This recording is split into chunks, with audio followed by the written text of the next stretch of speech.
কাঙ্ক্ষিত নির্বাচন বানচাল এবং জনাব তারেক জিয়ার আগমনের যে প্রতিবন্ধকতা, তার জন্য আমাদের এই সমাবেশ। প্রিয় বন্ধুরা, সংস্কার, নির্বাচন, বিচার বিভাগ এইটা একেবারে অঙ্গাঙ্গিভাবে জড়িত।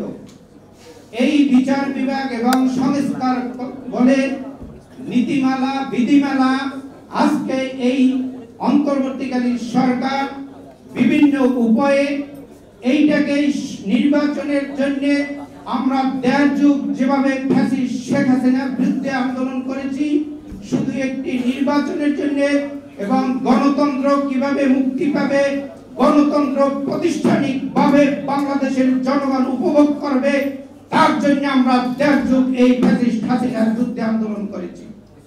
কিন্তু একটি মহা বিপ্লবের পরে, ছাত্র জনতা আন্দোলনের পরে যেই সরকার প্রতিষ্ঠিত হয়েছে, আজকে সেই সরকারের বিরুদ্ধেও দেখতে পাচ্ছি একটি বড় ষড়যন্ত্র। এই ষড়যন্ত্র এই নির্বাচনের প্রতিবন্ধকতা সৃষ্টি করার জন্য। এত বড় আমাদের একটা উপার্জন, এত বড় আমাদের এই ২৪-এর উপার্জন যদি আমরা মেলান হতে দেই, আজকে আমি মনে করি এই উপদেষ্টা মণ্ডলী ব্যর্থ হবে। এই ব্যর্থ যদি উপদেষ্টা মণ্ডলী হয়, ইতিহাস কাউকে কিন্তু ক্ষমা করে না। আপনারা জানেন 111-এর সরকার কিন্তু একটি ভালো নির্বাচন করেছিল, কিন্তু তাদের চরিত্র এবং নৈতিক অবক্ষয়ের কারণে বাংলাদেশে কিন্তু টিকে থাকতে পারে না।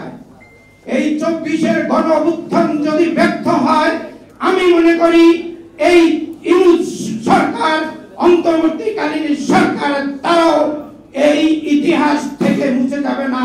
তারাও জনগণের বিপক্ষে এবং জনগণ তাদেরকে বিতাড়িত করে এই বাংলাদেশ একটি গণতন্ত্র প্রতিষ্ঠানিক রূপ দেবে বলে আমি মনে করছি। প্রিয় বন্ধুরা, আজকে এই বাংলাদেশে এমন কি দরকার ছিল যে আপনি সংস্কার করে আজকে 10 মাস শেষ করে দিচ্ছে, কিন্তু নির্বাচনের কোন প্রক্রিয়া আমরা এখনো দৃশ্যমান দেখতে পারতেছি না। ইউনুস সাহেব, আপনি দ্রুত ওই সংস্কার করে ফ্যাসিস্ট হাসিনাকে বিচারের কাঠগড়ায় এনে একটি নির্বাচন দেন, যে নির্বাচনের জন্য আন্তর্জাতিক মানের এবং গ্রহণযোগ্য নির্বাচন হবে।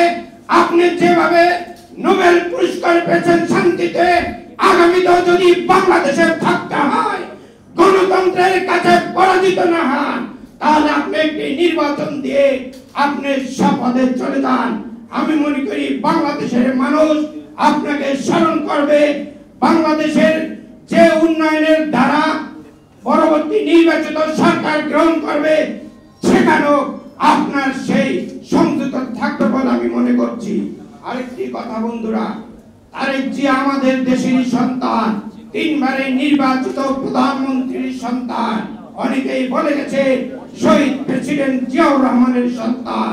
কেন এখনো সেই ফ্যাসিস্ট এবং স্বৈরাচারী এরশাদের স্বৈরাচারী এবং ওই 111-এর সরকার দ্বারা নির্যাতিত হয়ে আজকে লন্ডনে অবস্থান করতেছে? আমি মনে করি এই তারেক জিয়াকে যে কোনো বাধা এই সরকার উপেক্ষা করে তাকে সরাসরি আহ্বান করা উচিত যে আপনি আসেন, জাতীয়তাবাদ এবং ইসলামী মূল্যবোধে আমরা এমন একটি নির্বাচন করব, যেই নির্বাচন হবে জনগণের প্রত্যাশা, যেই নির্বাচন হবে বাংলাদেশের বিনির্মাণের প্রত্যাশা, যেই বাংলাদেশ হবে আগামী শহীদদের স্বপ্নের বাংলাদেশ। প্রিয় বন্ধুরা, একটা কথা বলে শেষ করছি। আপনারা উপদেষ্টা রেজওয়ানা হাসানকে সবাই চেনেন। সে বলেছে কিন্তু বাংলাদেশের মানচিত্র নাকি পরিবর্তন হতে পারে। এইটা কিসের আলামত? এই আলামত ওনাকে জনসম্মুখে প্রকাশ করতে হবে। 2 লক্ষ শহীদের রক্তের বিনিময়ে এবং 3,000 শহীদের রক্তের বিনিময়ে 24-এ এই বাংলাদেশ যদি কোনো মানচিত্র হাঁটতে হয় এবং যুদ্ধের নামে যদি করিডোর দেওয়া হয়, আগামীতে আমাদের আয়ের একমাত্র পথ চট্টগ্রাম বন্দর, যদি এর উপরে হাত দেওয়া হয়, 12 দলীয় জোট নেতৃবৃন্দ, জাতীয়তাবাদী দল, আগামীতে আমরা এই আন্দোলনে বাংলাদেশের বিপক্ষে যত চুক্তি যাবে আমরা এর বুদ্ধে লড়বো রাজপথে। সবাইকে শুভেচ্ছা।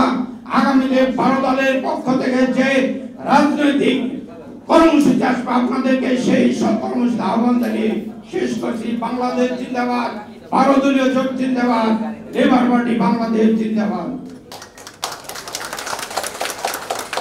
সম্মানিত উপস্থিতি,